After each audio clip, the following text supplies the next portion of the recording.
Everybody, this is Zona from the Grapes Unwrapped.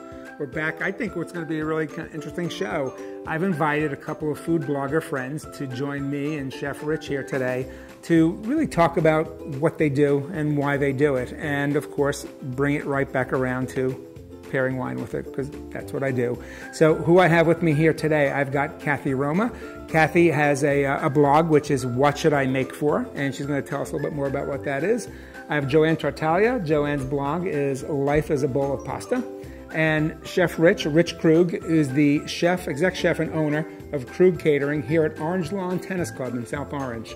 Now, Rich and I have known one another for a while. We have a collaboration called Corkside Wine Club, where we do events and a buying club. Rich also runs a dining club here as well, so we're going to talk a little bit more about that and give information on not just what I do and what Rich does, but also what Cathy and Jo Ann does. So let's get into it. We have what I think is kind of a fun thing. I asked Cathy and Jo Ann to come up with a recipe, come up with a dish that they think is appropriate for the time of year, appropriate for what they like and what they do.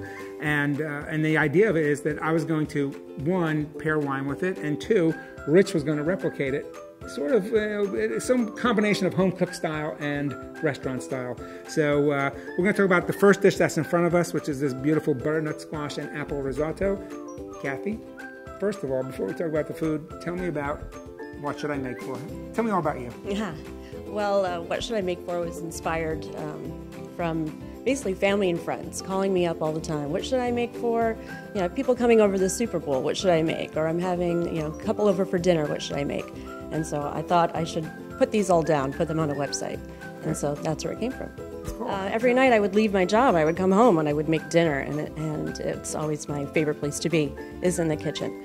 And I was tired of working in corporate America. I went to culinary school, and then I worked for a while in restaurants, and actually ended up in the pastry side of the kitchen. And then started a family and moved to Maplewood and South Orange, and needed something that fit the bill, that I could be home with my kids and still explore this, culinary dream. Tell us what you chose. Well, to me, risotto is the ultimate comfort food. I love it, and I like it's creamy and it's rich, and we're coming into fall, so apples obviously are fall, and squash, and so we roasted up some of the squash, and I used pancetta in mine. I know Rich adapted a little bit, so I'm excited to try, but to me it just speaks to fall and speaks to comfort food.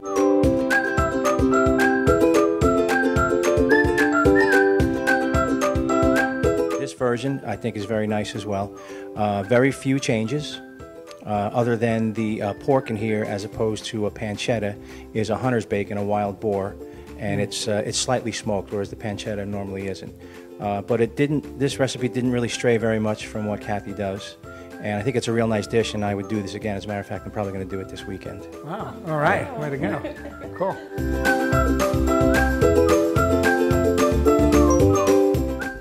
So then my challenge was to pair wine with these, which not really a challenge, it's really a lot of fun, and if you make a mistake, you still have really good wine and really good food. There's a richness to risotto, there's a creaminess, there's a cheese, but even the rice itself throws off a creaminess. You have some herbaceousness in here, there's a little bit of smoke, there's cheese, and of course some sweetness. So I was thinking Chardonnay, but I'm not a big fan of the rich, oaky California Chardonnay. I asked Cathy, I know she's not either. So I kind of came up with a couple of ideas. One was a Chardonnay from the Zona in France, and this is from Jean-Francois Ganavet, and this is he makes these really kind of wild, funky, old vine. Some of his vineyards are 100-year-old Chardonnay vines, so there's almost a savory nature to this. But since we're sort of doing a largely Italian meal here today, and we're largely Italian at the table here, except you, probably Rich, I said, you know what, I love sparkling wine, especially with things that are rich. And so I chose a Franciacorta. Franciacorta is really, from Lombardy, is really the Italian answer to Champagne. This is a Satin style, which means two things. It's a Blanc de Blanc, basically. It's 100% Chardonnay, and it's also a little bit lower fizz. So I think it can only be up to like 4.5% as opposed to 6, which is usually with champagnes. So it's not quite as fizzy and bouncy, but still has enough fizz to help cut through, I think, the creaminess. And I think you've got enough of that Chardonnay characteristic in here that's going to complement it. So let's see. I don't know why you guys aren't digging in yet, but first of all, salud. Salud. Thanks. That sounded good.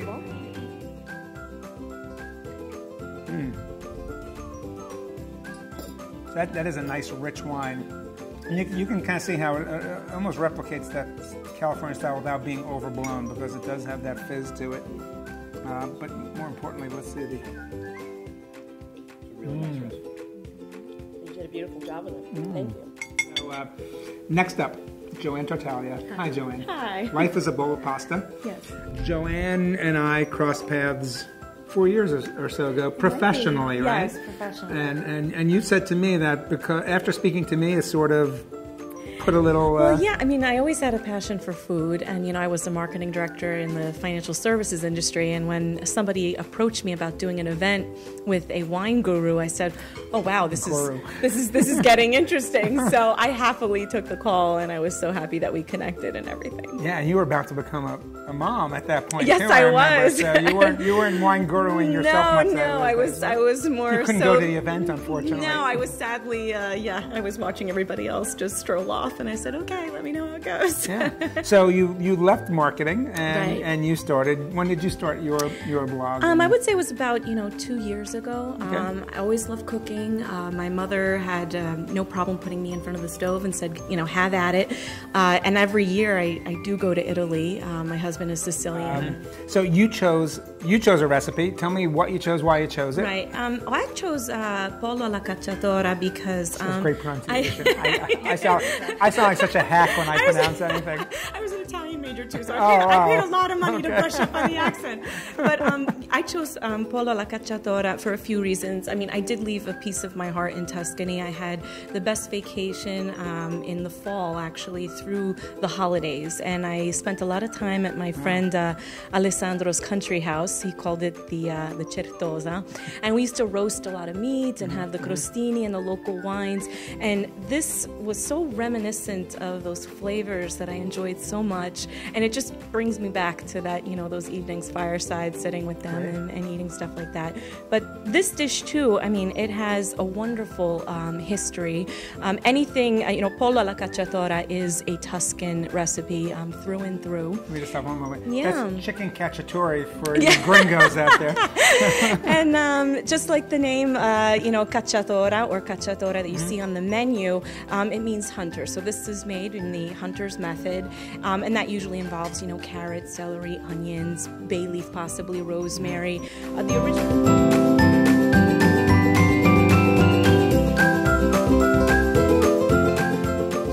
So you sent over your recipe.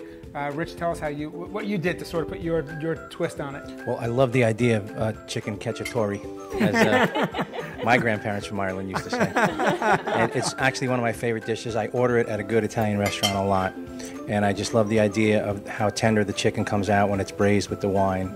And this version, it's a little different. I did put some mushrooms in there because, again, it's the cacciatore. And for the chicken breast, it's just a roasted chicken breast, seasoned and sliced, to give it more of a restaurant appearance. But we use some duck confit, the tender meat from the leg that we braised with the tomato, carrot, celery, onion, garlic, and the wine. And I put some potatoes in there as well because that kind of fits with the theme. But it's basically the sauce that you gave me, which included anchovy, that I found really interesting. And if I was to do it again, I would add more anchovy because I was a little worried at first. But then it started to smell really good, but I didn't want the fish to be that up front. But I think it's a great touch, and I certainly would do it again. Great, fantastic. Thank you. And now for the wine. So since this is a Tuscan preparation, I put a couple bottles on the table. One from my friend Caroline DiTullio at T. Edward, one of wines in their portfolio. They did a small batch artisanal production in the old Tuscan style, in the fiasco is what these used to be called. And Cathy said, when you saw the bottle, said, it reminds me of my childhood, Cathy. Cathy says, yeah, this was like, at every restaurant we were at, my grandparents would be drinking wine from here. I'm sure, Joanne, it was the same with you. Even Rich, even though you're Irish, I'm sure when you went to an Italian restaurant, I don't know any better. Yeah. And this was good stuff because it was authentico. So, but what I did was, I wanted to go something a little richer, a little bolder, because I know this was going to be kind of a bold dish. So, and one of the things I did too with both Joanne and Cathy, I asked them what they liked, because I want to try to integrate what they liked into the dish that they recommended. So you like bold Italian reds, so I went with, and you said you like Brunellos, but I thought Brunello would be almost too big, too tannic, but I went with the next best thing, which is a Rosso del Montalcino. Rosso is baby Brunello, if you will. It's the second bottling, but I find Rossos to be better sometimes because they're ready to drink sooner, where Brunello might need some age to it. And honestly, if you go with a really good Brunello producer, their Rosso is going to be really good, and in many cases as good quality as other people's Brunellos. So I went with Uccelera, which is one of my favorites, and usually comes in at a great price point. So this has some of that real, this tastes like an Italian red wine. This has that sort of leather and cherries, and it's got that kind of like roasted fruit taste that when I drink this wine, this doesn't taste like an Italian wine that's just trying to pan itself off as a California style. This has a lot of traditional taste to it with a really traditional dish. So that's why I kind of threw it together, and let's see how it works.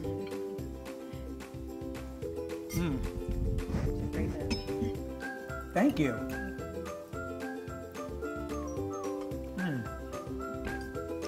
Okay, so I had to contribute something, however minor, compared to the other dishes that we're having. And it's something I do at home this time of year, especially because it's that very short window of fresh fig season. And very simply, a lot of times I'll just wrap a little prosciutto around it and grill it.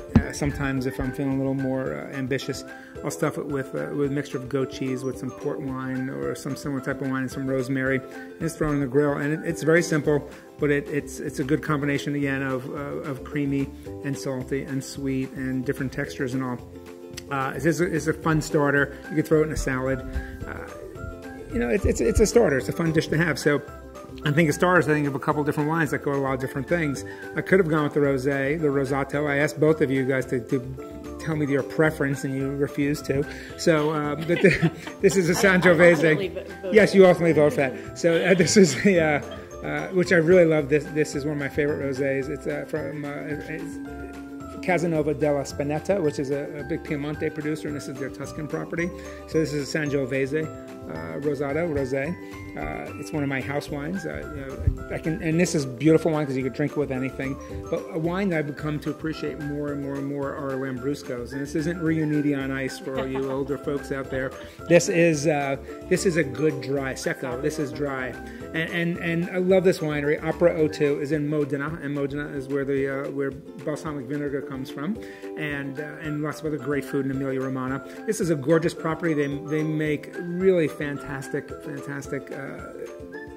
different styles of Lambrusco, and I think a Lambrusco really goes with a real range of food. I probably could have used this for just about anything we ate here tonight, but it's kind of fun to try different things. So this is the dry secco Lambrusco. It's fun. This is a red wine that's got some fizz to it. So, Rich, I gave you my my minimal recipe for this. Tell me what you threw on the plate here.